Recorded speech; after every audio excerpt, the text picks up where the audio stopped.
Buhay. Lahat ng tao ay gustong mabuhay, mangarap at magmahal. Gusto rin nilang maging isang doktor, pulis, tagapagtulong at marami pa. Pero may mga paraan na pumipigil sa atin.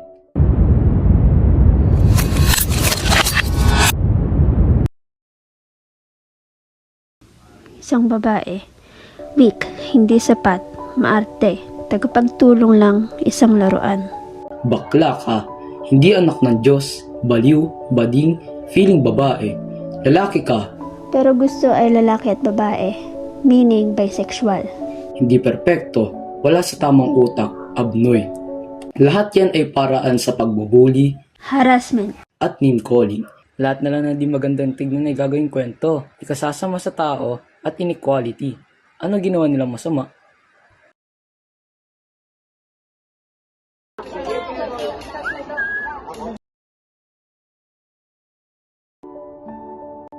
Name-calling, harassing, hindi pagpantay. Ang pagiging isang babae ay mahirap, pero kakayanin.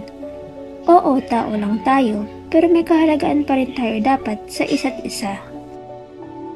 Alam mo ba, maganda siya eh. Oo nga eh, ang ganda-ganda niya. Sana ako na lang ang pinili niya. Ang ganda ng isang katawan niya.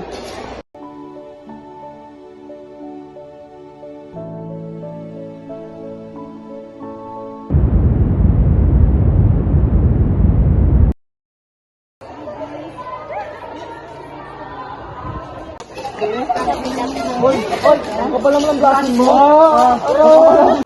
Ano bang ginagawa ko sa'yo? Bakit? Bakit?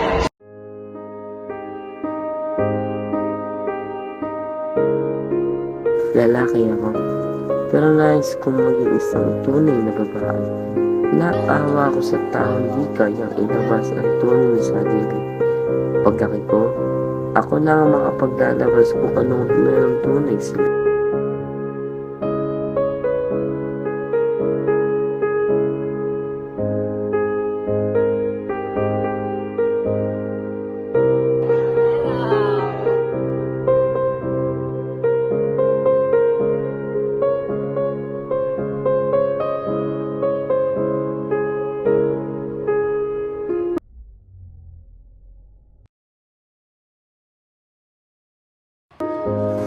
Nagkakagusto rin naman ako sa mga babae, pero ikaw talaga nagpapaiba sa puso ko.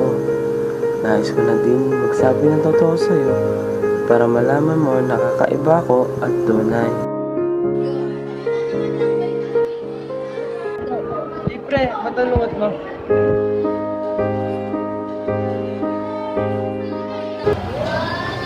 Ano kasi tol? Mahal na kita.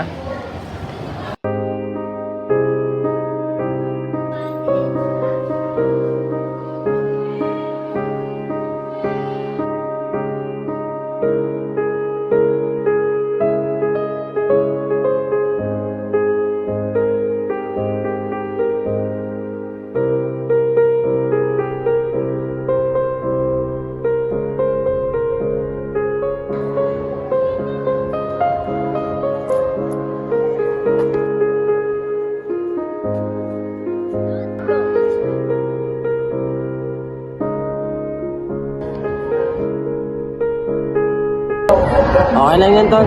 Iwas na sa gulo. Okay lang yan, makakahanap ka din ng makakatiwala na kaibigan para sa iyo. Marami talagang iba't ibang kasarian. Oo, nakakalito at kakaiba. Pero the best thing is to support them no matter what. Ipagpatuloy lang ang buhay dahil may mga taong tutulong para sa atin. Don't lose hope. Just be you dahil ang unang kailangan ay pagmamahal sa sarili.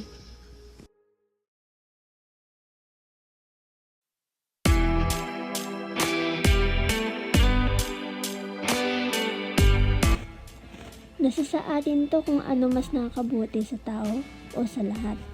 Kahit napahirap na ang buhay, dapat pa rin lumaban dahil may espesyal na tao na katulad mo na nag-iintay para sa'yo. Magbigay ka ng onting oras sa buhay, the right time will come. There will be someone to support us, defend us, and believe in us if we just look at the brighter side. Be that hero dahil lahat ng tao ay kailangan ng tao sa buhay.